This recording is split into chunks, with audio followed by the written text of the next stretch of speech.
Good afternoon, and thank you for joining us today.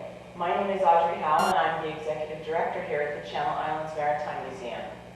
I'd like to welcome you to our second speaker series of the year. February is a very special month to us, as it was the month that the museum opened in 1991. This month we're celebrating I Love My Maritime Museum, and we love your participation.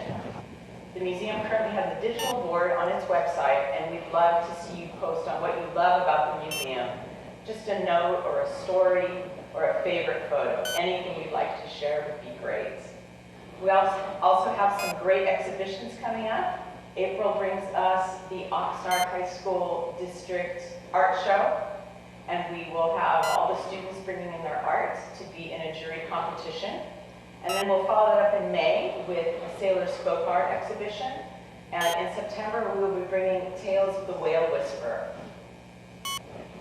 Just want to say thank you to everyone who has supported the museum throughout the years, and thank you especially for standing by the museum during this current pandemic year. So let's get started. In the mid-1990s, biologists on the northern islands of San Miguel, Santa Rosa, and Santa Cruz began to notice a decline in their island fox populations.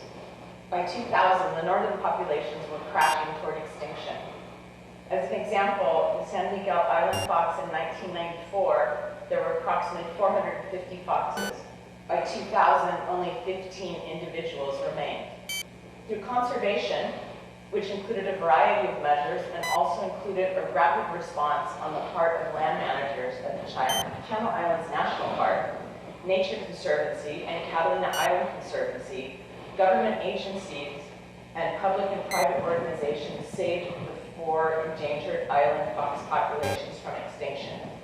Founded in 2005, Friends of the Island Fox is a 501c3 organization committed to continually supporting and conserving the island fox. We are very pleased to have 2 members of Friends of the Island Fox here with us today. Keri Dearborn is President and Program Director of Friends of the Island Fox. She earned her BA from UCLA and her Master's in Environmental Education from CSU San Bernardino. She's an educator, author, and science curriculum developer. When she heard an island fox barking in the wild in 2017, she knew the past 15 years had been a success. Mike Watling is Chair of the Board of Directors of Friends of the Island Fox. And Mike brings experience as a California naturalist and a naturalist volunteer with Channel Island National Park and National Marine Sanctuary. He has contributed to wildlife monitoring for Ojai Valley Land Conservancy restoration efforts, as well as monitoring wildlife for California State University Channel Islands as part of campus recovery efforts post the Springs Fire. Mike is certified in wildlife track and sign interpretation from CyberTrack International, the international standard for wildlife tracking. He has followed the Island Fox recovery since 2000 and has been a part of Friends of the Island Fox since 2016. We would like to welcome both Keri and Mike here today to our speaker series.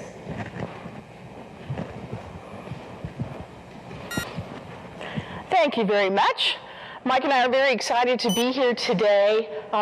We wish we could be seeing all of you in person, but we're going to try and reach through the camera to you to help you understand why we're so enthusiastic about island foxes and what has been going on with island foxes. You can always find out the latest information on the status of island foxes on our website, islandfox.org. And you can always reach out to us through the website as well if you have questions that you're not seeing answers to. So as she said in the wonderful introduction, there we go. Friends of the Island Fox came into being after this was happening on the northern islands, this dramatic crash of 4 populations, with the San Miguel and the Santa Rosa foxes getting down to just 15 individuals. So we had 4 populations that were on their way towards extinction.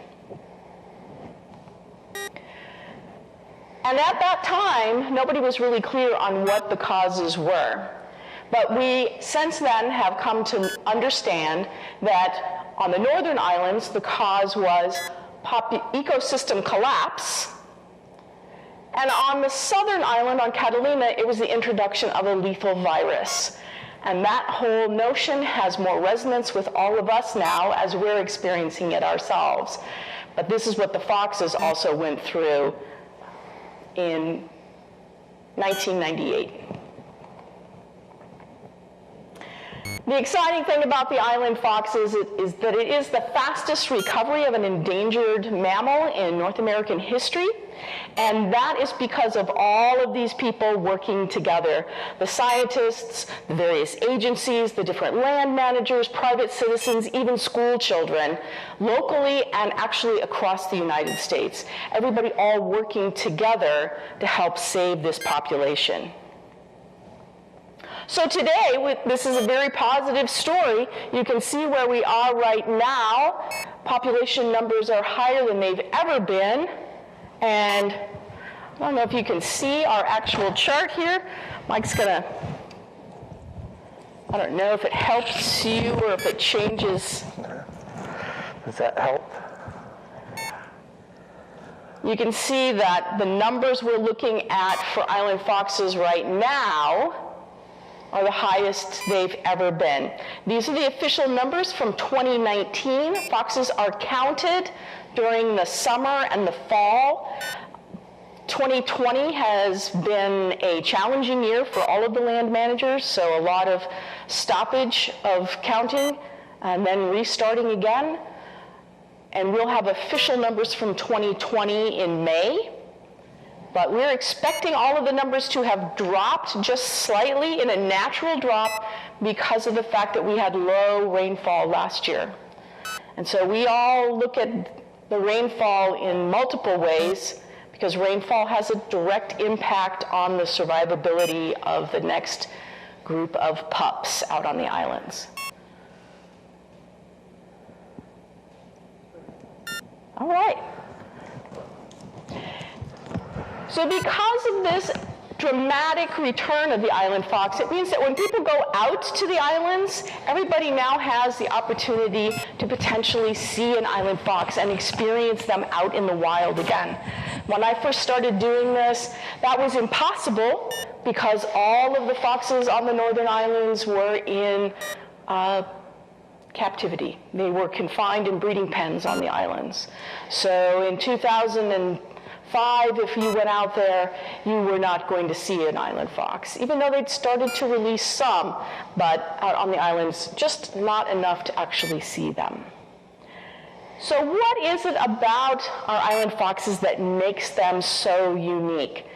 The island fox is only found on the California Channel Islands, and they have evolved from our mainland gray fox to be their own species. And Mike's going to talk to you about the foxes.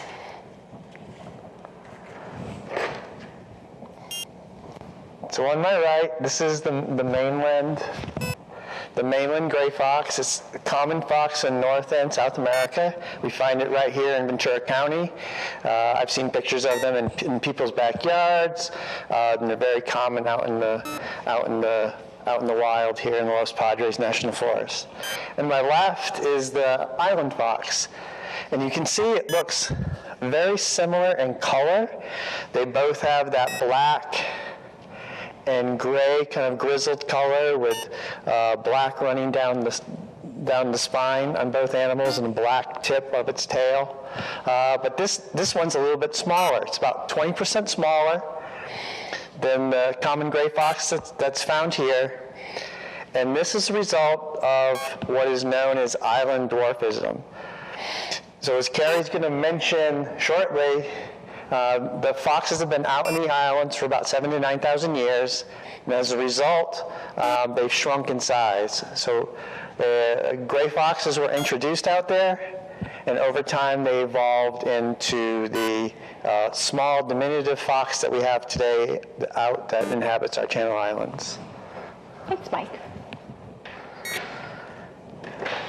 So when I first started doing this, the question was, how did island foxes get out there? And everybody thought that island foxes were probably a result of the Ice Age.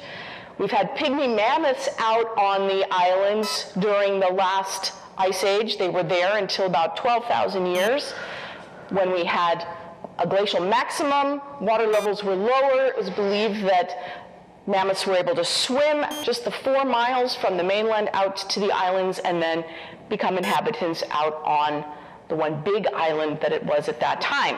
And it was thought, well, maybe that foxes had floated out there, and everybody kind of joked, maybe they took a boat. Turned out they did take a boat going out there, because we now know that, as Mike was saying, island foxes have only been separate from their gray fox ancestor for about 9,000 years.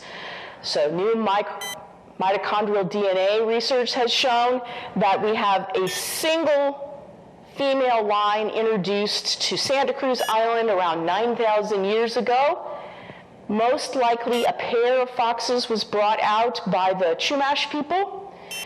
Around that same time, 2 female lines very close after that were introduced to Santa Rosa, and then a single female line to San Miguel.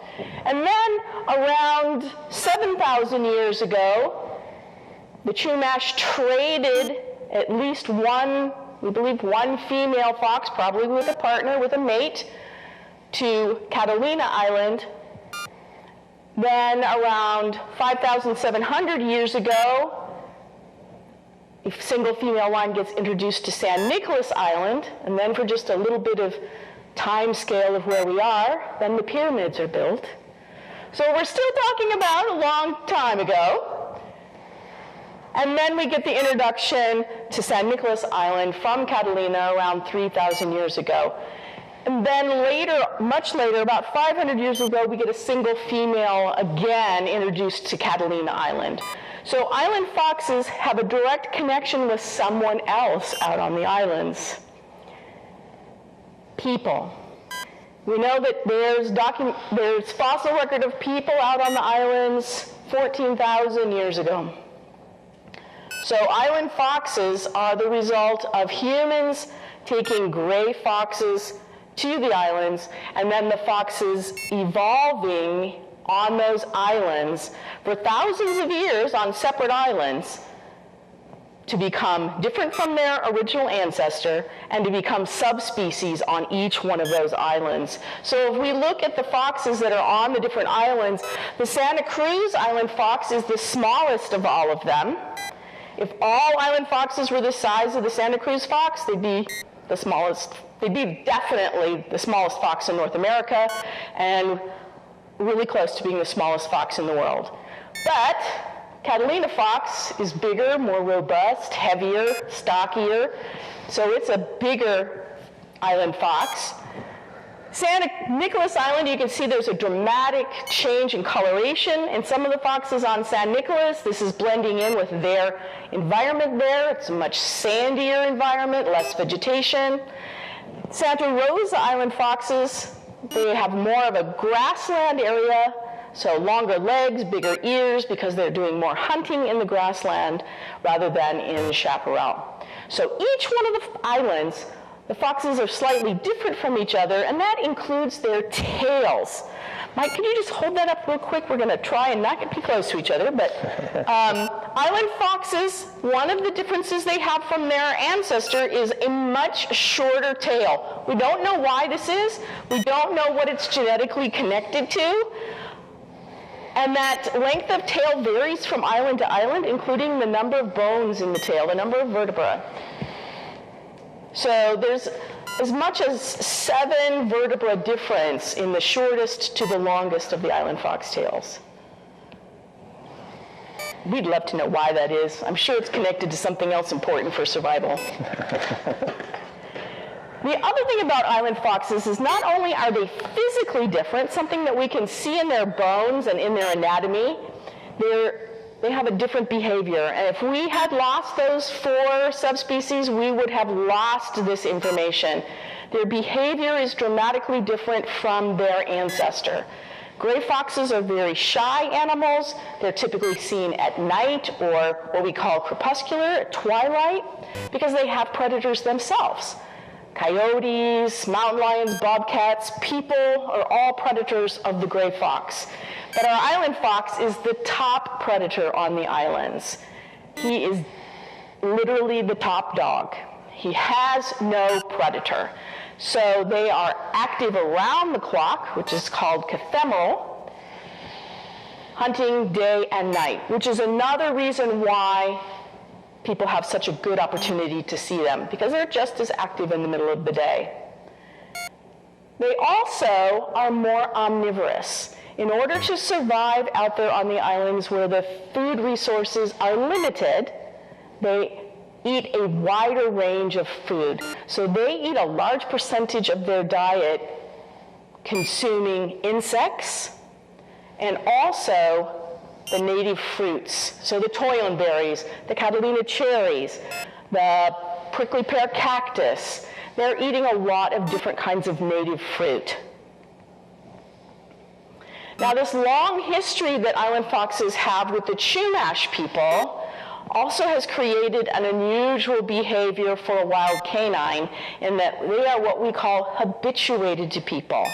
It is a mistake to think of them as pets. The Chumash did not keep them as pets. You may hear people say that, but that is not true. We have scientific evidence that in cases where the foxes were in very close proximity with the native people, and in some cases even in ceremonial burials on a couple of the islands, the bones of those animals reveal that they continued to eat their native foods, rodents, berries. They were not eating the seafood diet that was primarily the diet of the humans that lived out there.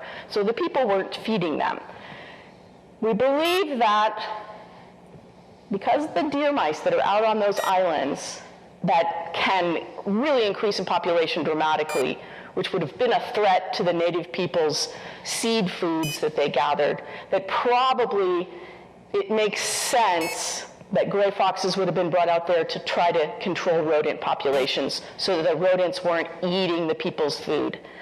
We don't have any scientific evidence of that as of yet, but it just is a kind of a common sense thing that people are leaning toward, that could have been why they were originally introduced out there. But they were not pets. But because they're used to people, and like a couple of people have talked about here today before we started, it is not unusual to be walking on a path on the island and have a fox be on the same path, and the fox wants to walk on that path. If you just step to the side, I've had this happen to myself as well, the fox will just walk on past you because he's walking on the path and he expects you to share it with him. It's this relationship that these foxes have had with humans. They consider themselves kind of equal to humans. And it's another reason why you have such a great opportunity to see them out there. Now, we look out at the islands today, and they're beautiful and they look pristine, but they're actually dramatically changed from what they were, especially in the native vegetation. And this is the beginning of our ecosystem collapse out there across the islands. This is Santa Rosa, and you can see that looking across from the Torrey Pines towards the area where the harbor is, where the boat comes and drops you off, there's very little chaparral, mostly grass. Now it is changing now, but a lot of that chaparral that had originally been there was eaten away by domestic farm animals that were taken out to the islands. So by the time we get to 1880, every single one of our Channel Islands, even the smallest of them, Santa Barbara, is being used as a ranch by people because they can keep animals there, they don't have to have a fence, and those animals start to eat away the native vegetation because those plants had been evolving on that island. They had been without a predator themselves, without a big herbivore since the mammoths went extinct. So there was nobody that they needed to protect themselves from. Most of them don't have spines, they don't have chemical toxins in their leaves or in their fruit. They've changed dramatically because they don't have to use that energy to protect themselves. But when you put sheep and goats and pigs and deer and elk onto the islands, these are all animals who are browsers, and they really did a lot of damage to the native chaparral. Now, also living on the island historically were bald eagles. The bald eagle is a very big predatory bird, and its primary food is the fish, the marine resources that it has around the islands, as well as seabirds. Typically does not feed on mammals.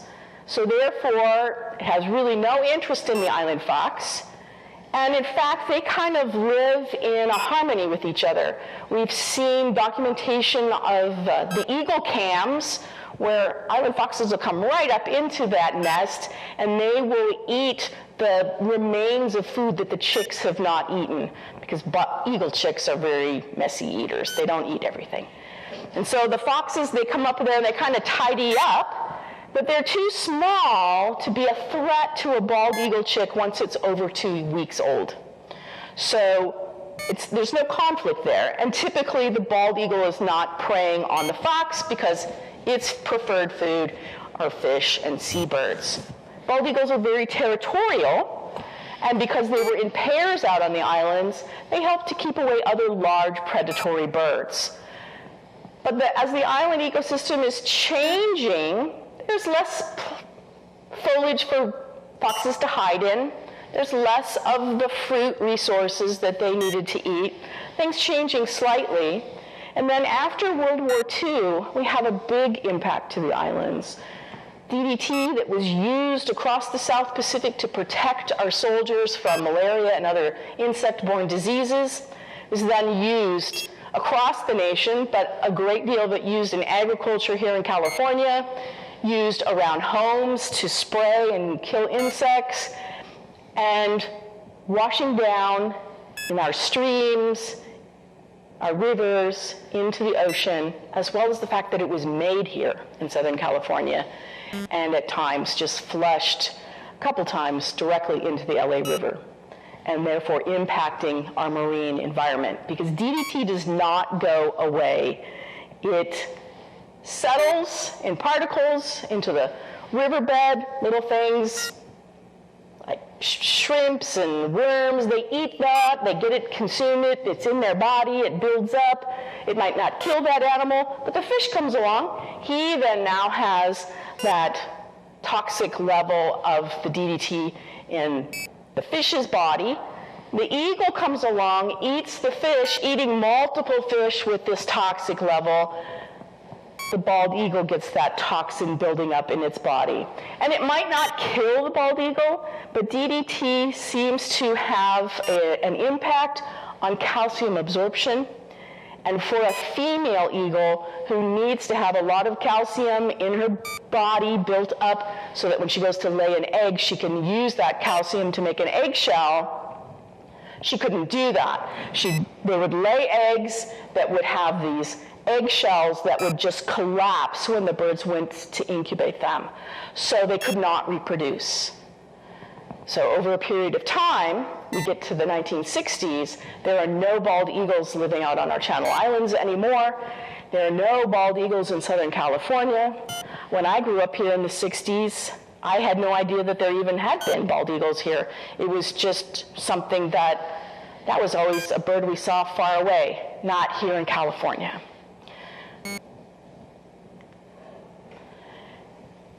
As DDT, we stopped using DDT in the 1970s, but the eagle that made a comeback first was less impacted by DDT. That was the golden eagle.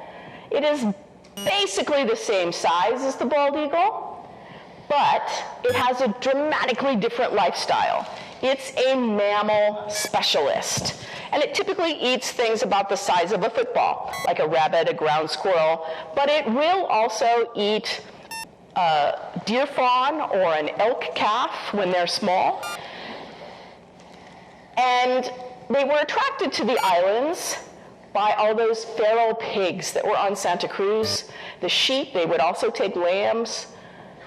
There was no bald eagles to keep the golden eagle away, and golden eagles migrate up and down our coast twice a year, in the spring and in the fall. And if a golden eagle stopped at the island for a few days, that might not be a problem. But there was no bald eagle to make them leave the islands. So as we heard in the introduction, 1994, rangers start to think, we're not seeing as many foxes. But they didn't see any dead foxes. They didn't have any proof that there were fewer foxes. They just felt it. That's when the foxes were first counted on San Miguel Island. Then we get to 1998, and they really think they are not seeing foxes the way they used to see foxes. So they capture 12 of them, and they get little radio collars like this. And the radio collar goes on the fox's neck, and as the fox moves around in the environment, we can track where that fox is, but then if that fox stops moving for 6 to 8 hours, this gives off a special signal called a mortality signal. Then the biologist can go right to that location and figure out what happened to that fox. Now, in less than 2 weeks, one of the foxes that was wearing a radio collar gave out a mortality signal. And when the biologists went to the location, what they found was part of a fox and a great big feather. The golden eagles had started to eat the foxes. They were out in the middle of the day. They never had had a predator before. They didn't know to look up. And they're small year-round, where piglets get big. Now, it can be hard to imagine that an eagle was eating these foxes, but Mike's going to show you how big an eagle is. Maybe I'll take one little slide right here. This is the size of a golden eagle.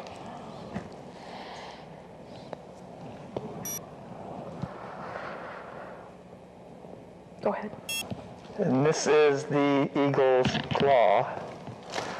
So if you can imagine that this claw has kind of one purpose, and that's to subdue its prey.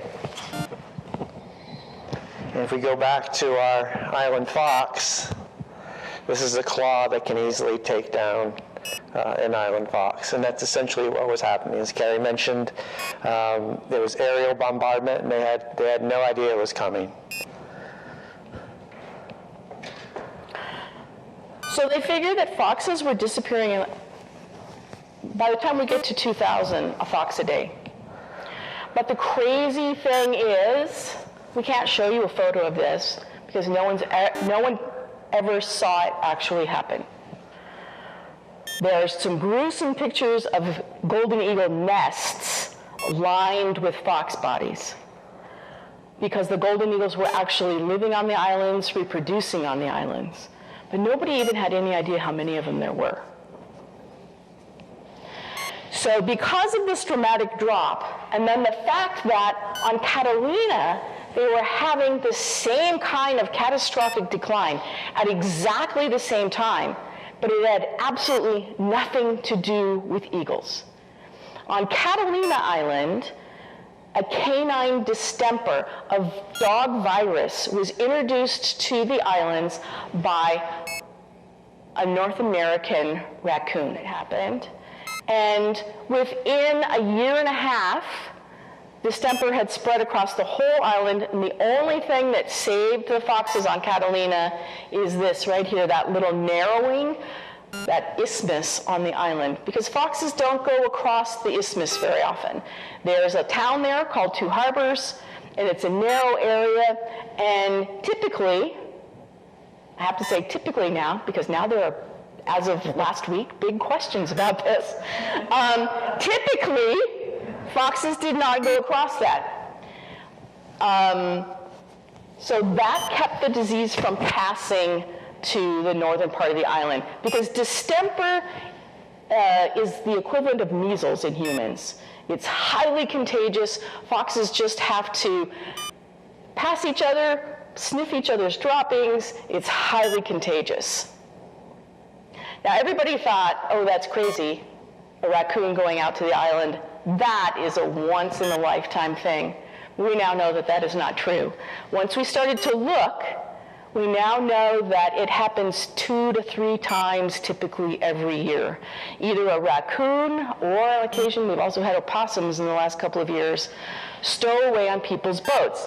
And this is so exciting to be standing here looking at boats, because I know you're all thinking, that's crazy, I would never have a raccoon on my boat.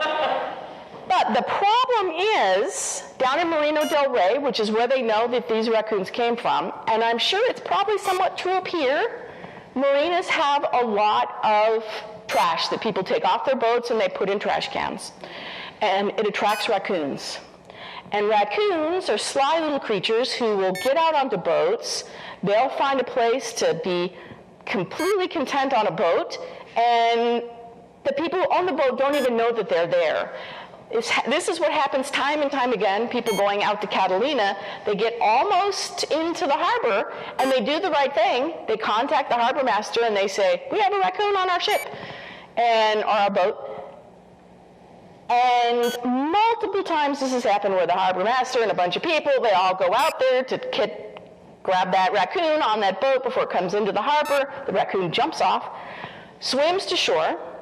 And in one case that was very well documented by the Catalina Island Conservancy, they all went out there to try to catch this raccoon. It got to the shore, got away from everybody. Within 2 days, it was in the center of the island. If it had been a diseased raccoon, it would have passed through all these different fox territories, and it would have been another disaster. So it is a big deal. It's what we call biosecurity.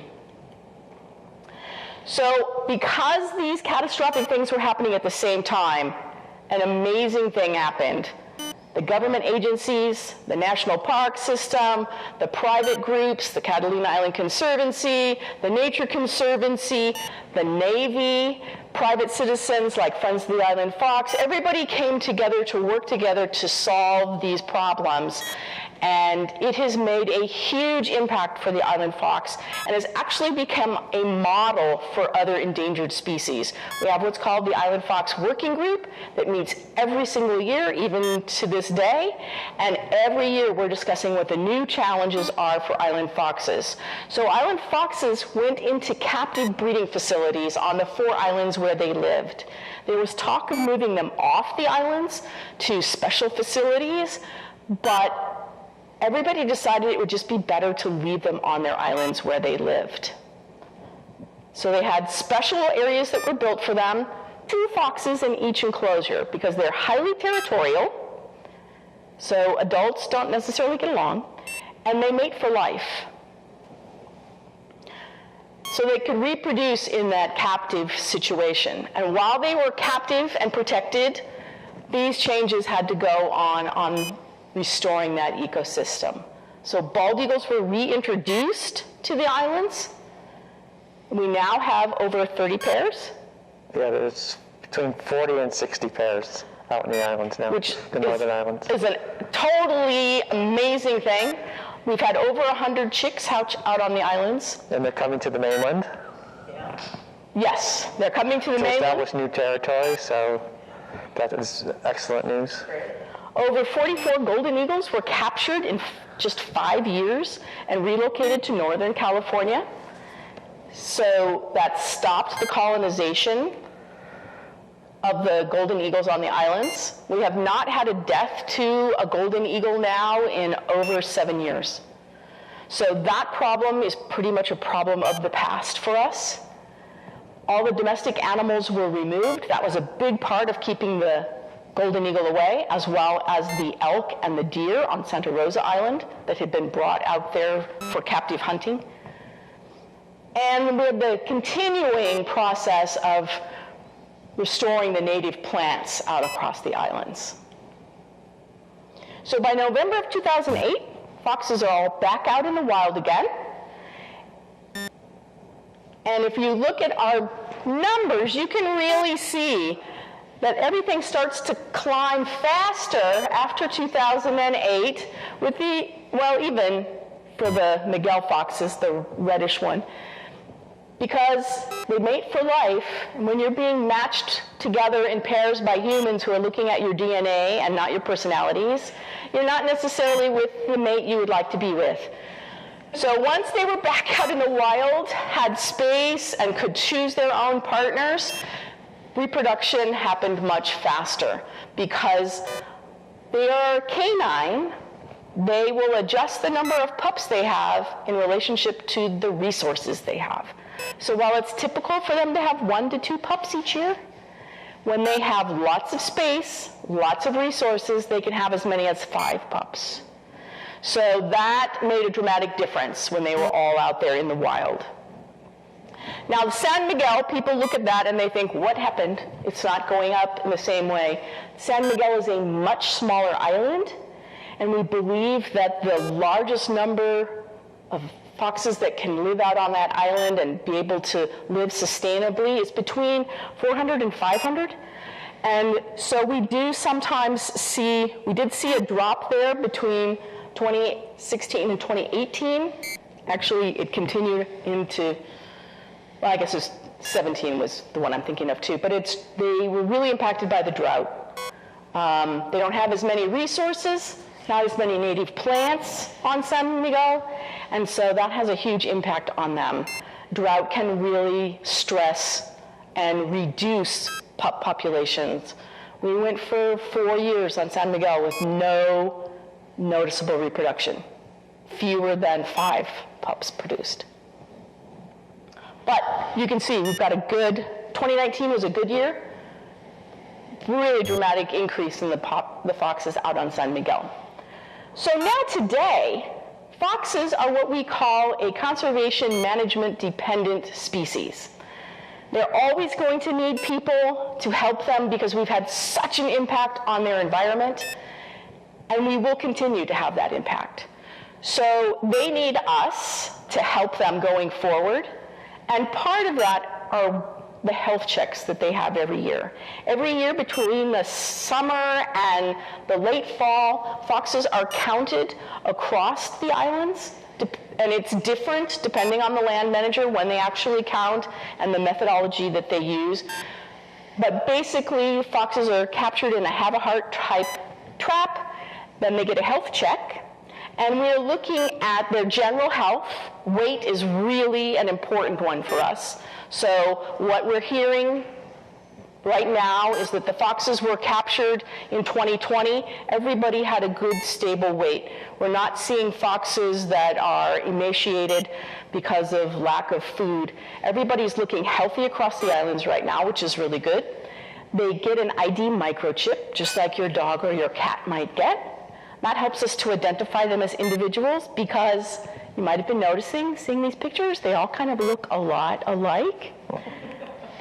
So this way we can know if you're a fox and you're caught as a pup and you get your ID microchip, we're going to know exactly how old you were your whole life.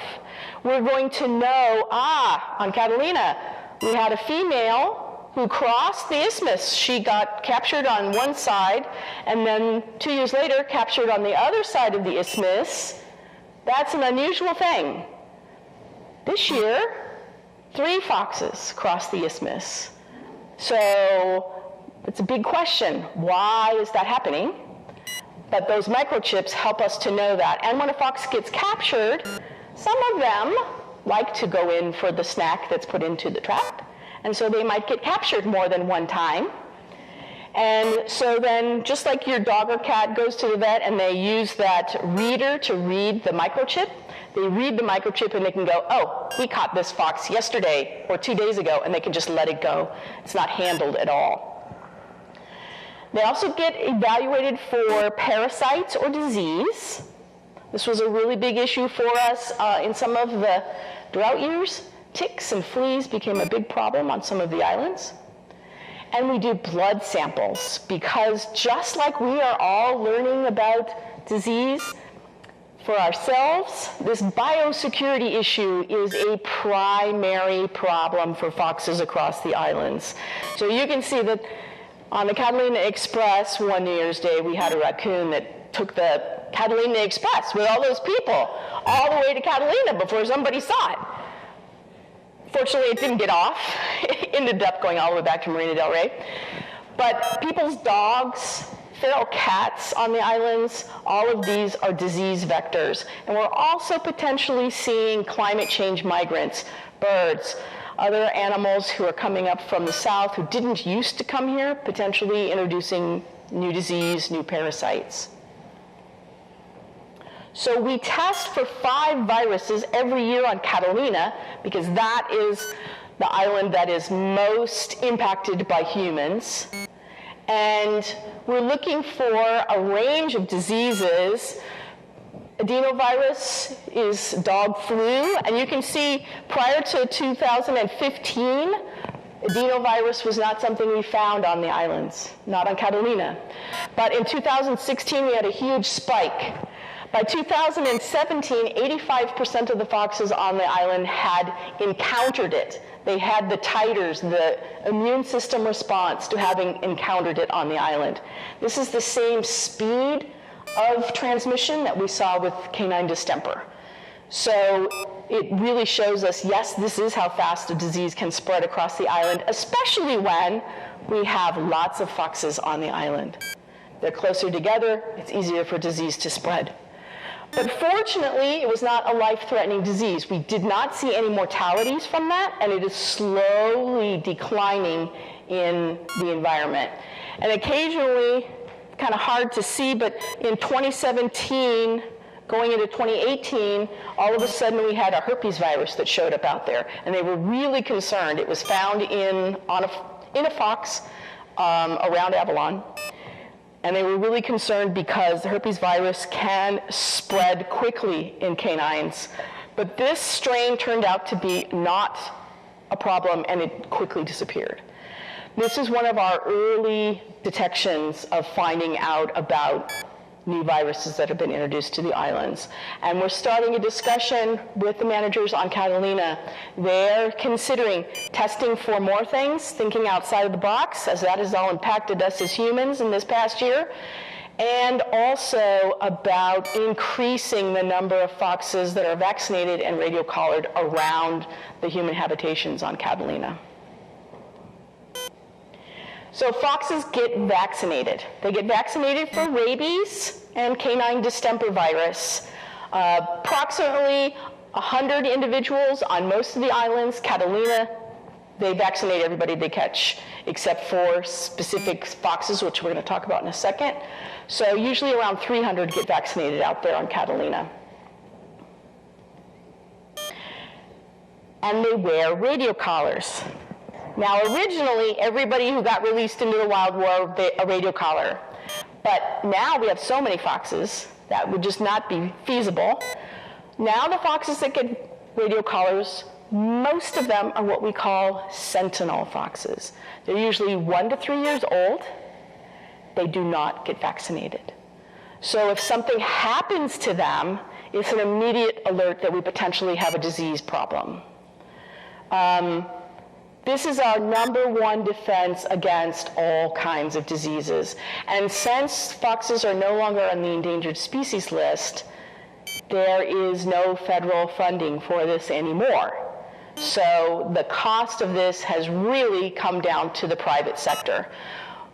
Last year, we covered nearly all of the radio collars that were purchased for the different islands, and that's the way it's looking again this year.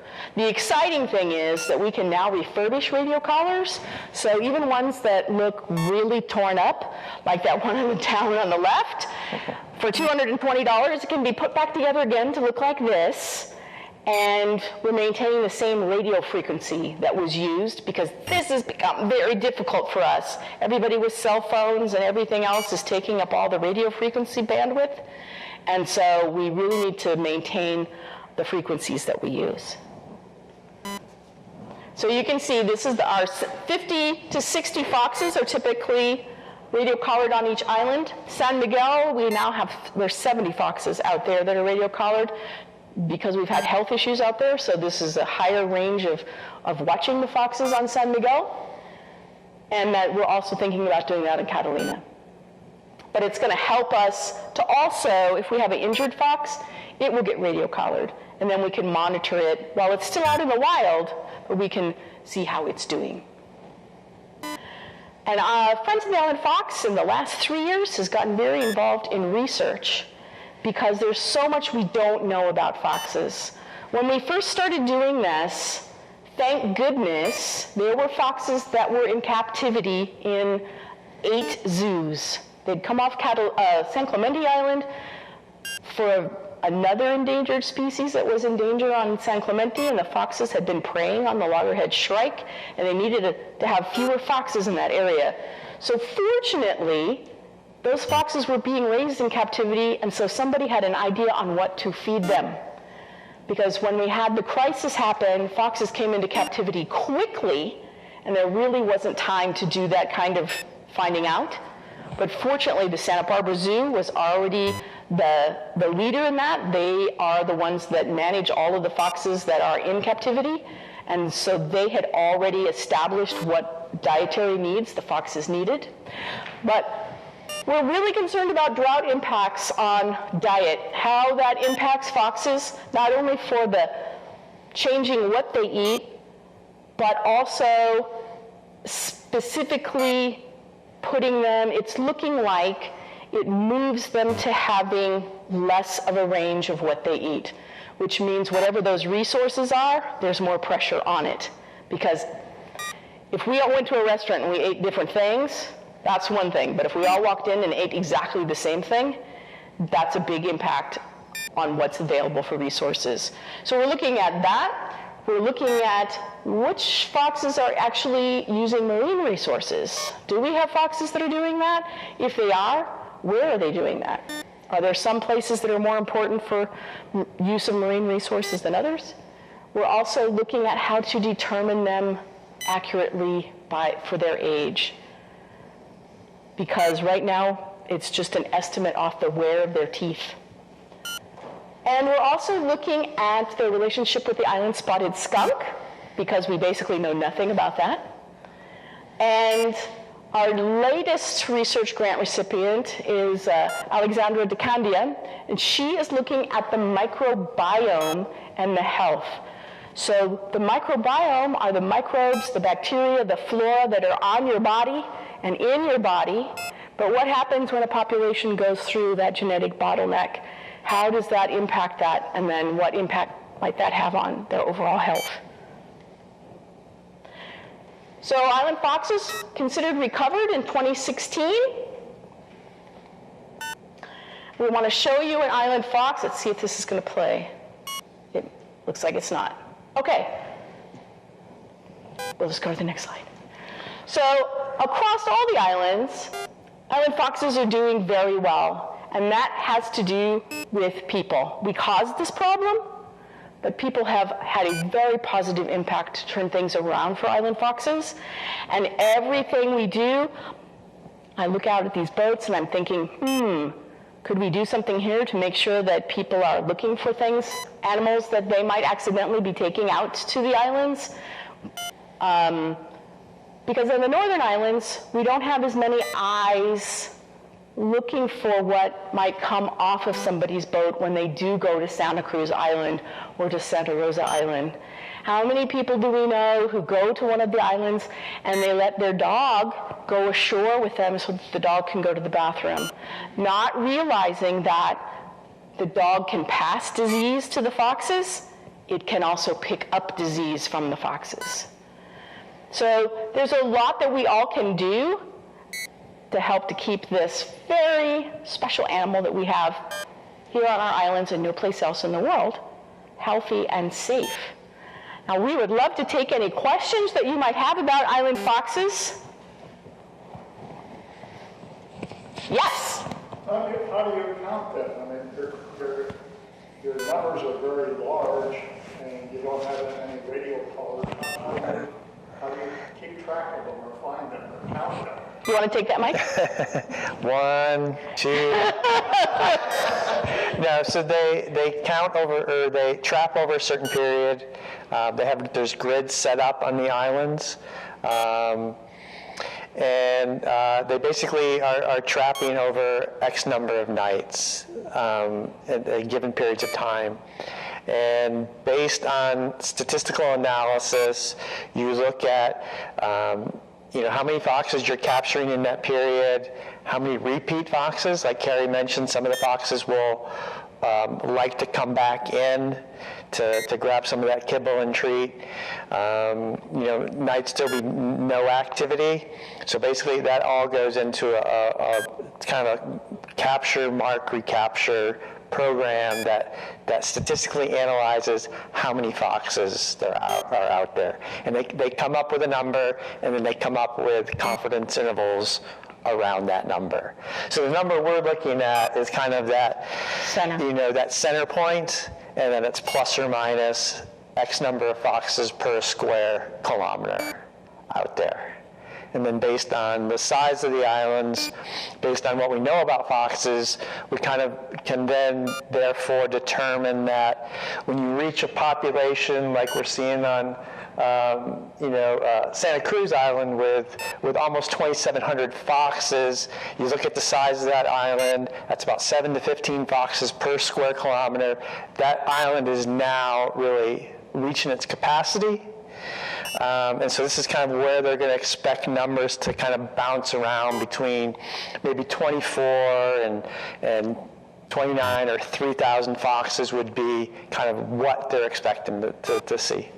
Right. You have a separate team on each island to do this, or is it one team goes to all the islands? How do you do that? So the Navy, the Department of Defense, and the Navy manages San Clemente and San Nicolas Island. So they have biologists that out of Point Mugu and San Diego that manage those islands and are responsible for those islands. The National Park takes care of the biologists out there, take care of Santa Rosa and Miguel, and then the Nature Conservancy on Santa Cruz takes care of the Santa Cruz portion of the island, and then Catalina Island Conservancy counts the foxes on Catalina. Yep. And then they go into this database, and sometimes it's a little bit of different database, and then they look and they kind of manage and agree on what the numbers are. So it's a drawn out process. Yes? This is a big question. This is why it's so important that we figure out the most accurate way to age them. Now, a fox who's caught as a pup and has a microchip, we then know exactly how long it lived. So we know that we had a female fox on Santa Cruz who was born in captivity, and she lived to be 12 years old. But that is, we believe, an anomaly on Santa Cruz. Now, on Catalina, they used to have foxes live to be 10 to 12 on a fairly regular basis. But is that changed now because there's higher densities of foxes, more competition? Our concern has really been San Miguel, where we have a smaller population because of the size of the island.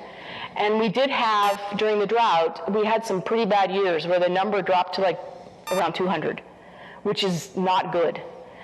And the question was, though, how old are the foxes when they're dying?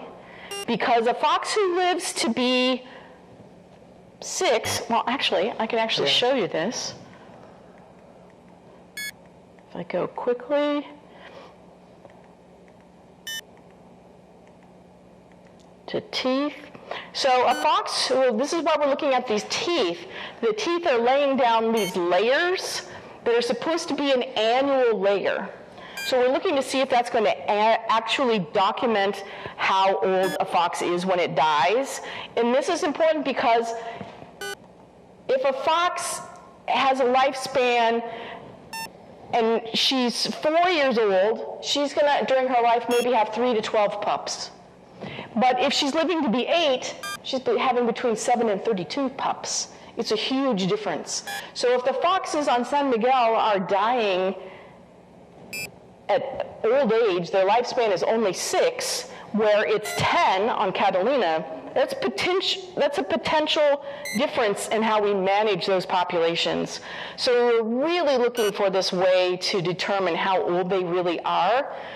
Currently, the foxes on Rosa and Miguel seem to be living around 8 years lifespan, maybe shorter on Miguel. So that really hasn't been looked at closely since we've had carrying capacity populations. So it's really become a big issue for us to figure that out, because looking at how their teeth are worn is not, let's see if I can do this correctly. This is kind of in the weeds, but if you, across the bottom we've got their known age, and then up the side we have their age class, so what their guessed age was. So our two researchers, what they did was they looked at individuals who they knew how old they were, and then they blinded that to see how they would come out looking at their records, their health records, from what people estimated their age to be.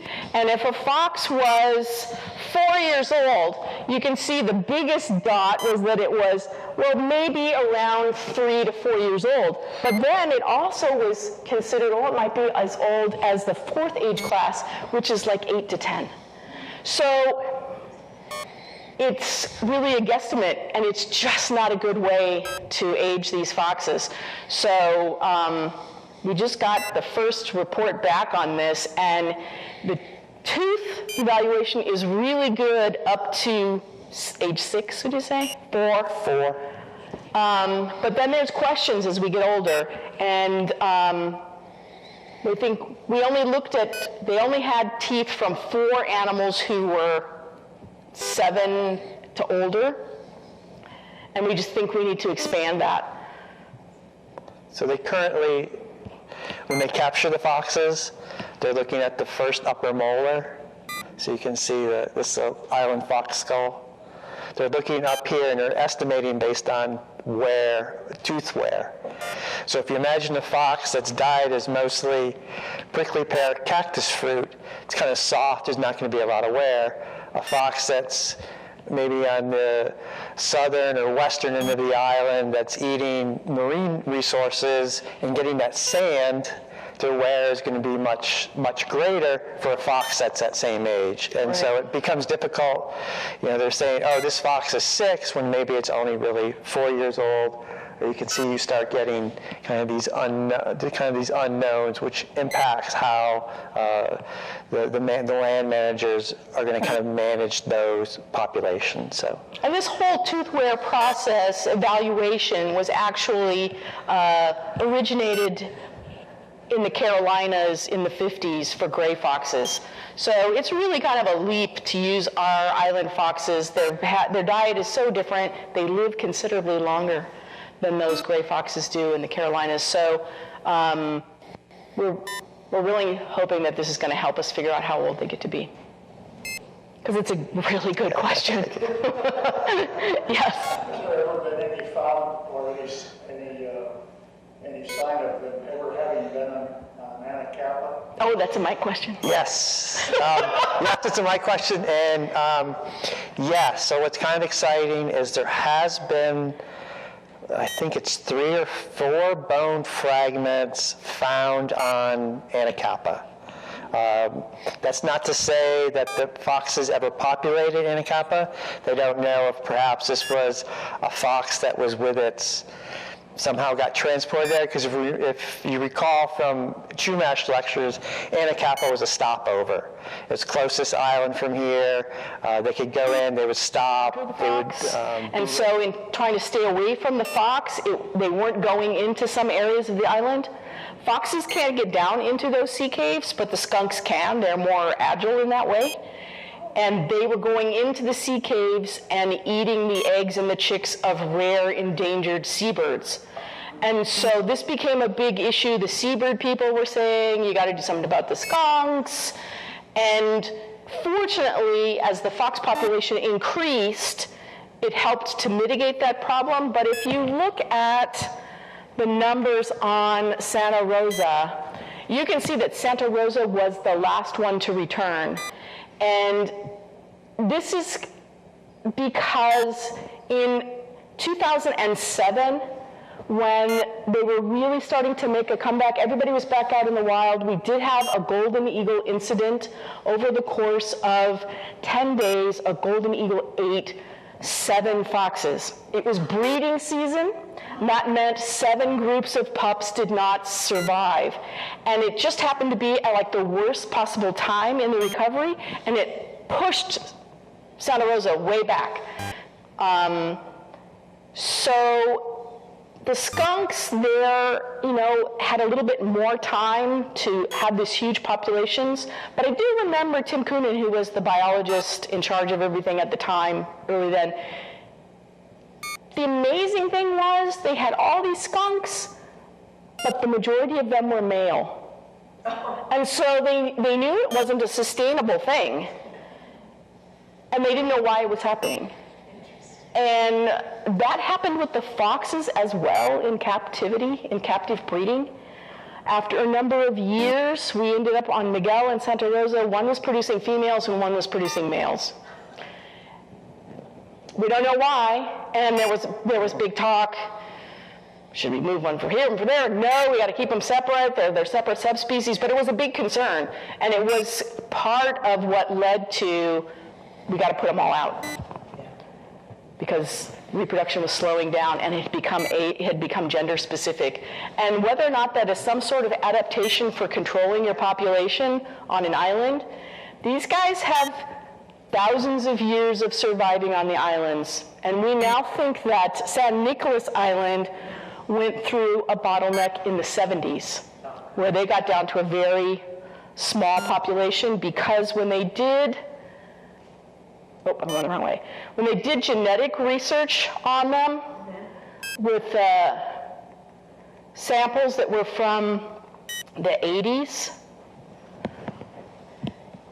So if you look, it's kind of tricky to see, but an animal is supposed to have a lot of diversity in its genetic material. And on that top one, A, you can kind of see a shadow. The shadow is a gray fox. It has all these peaks and valleys of genetic variation on its chromosomes. But the 2 San Nicolas Island foxes, hardly anything. And it's actually considered to be a flatline, which is not good. But fortunately, the areas where they do have genetic diversity is in response to disease.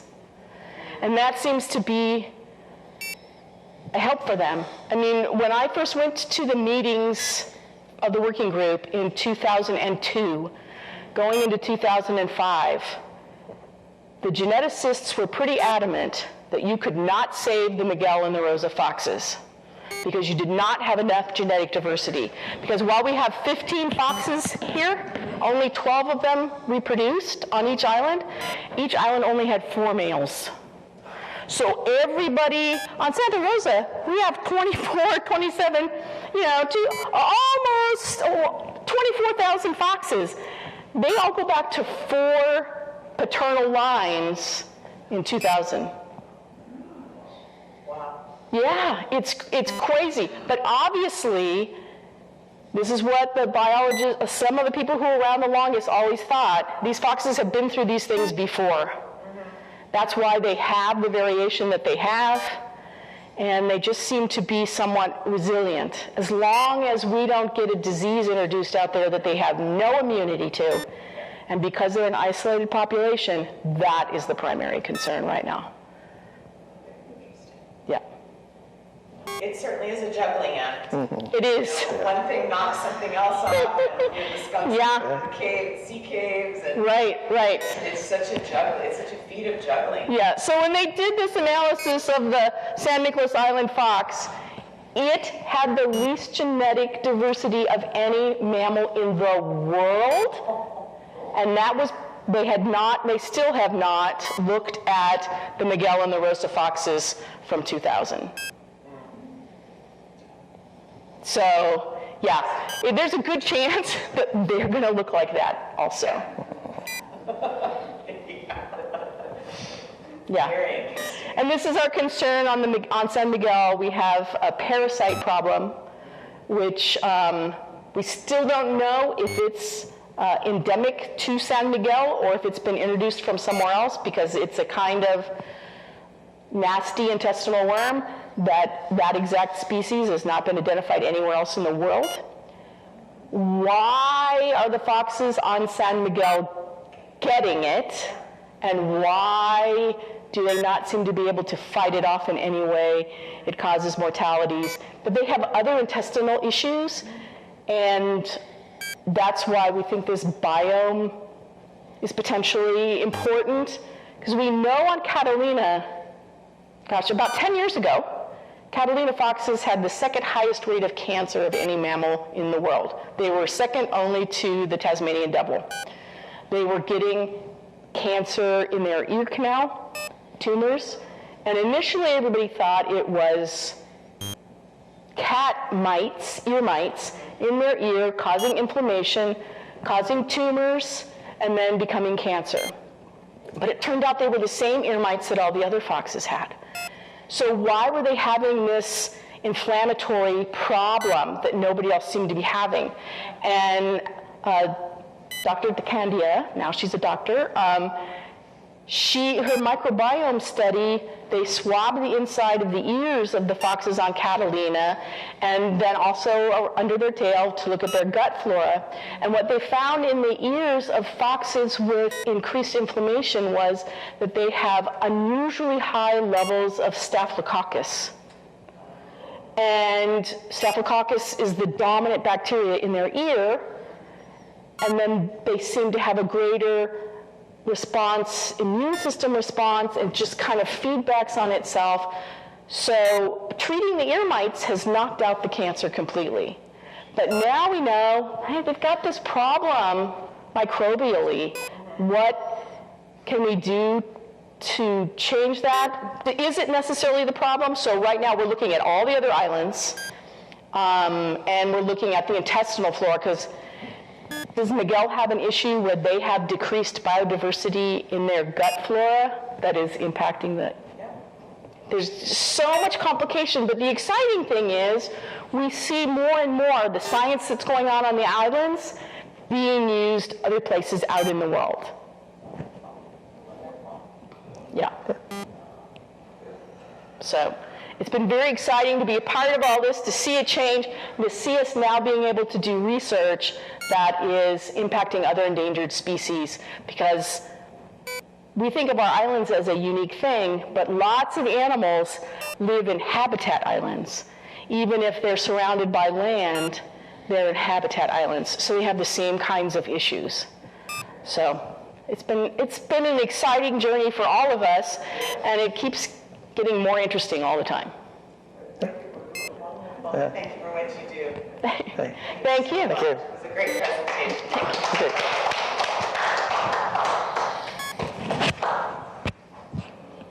All right. Thank you very much. That was wonderful. Thank you. All right. Well,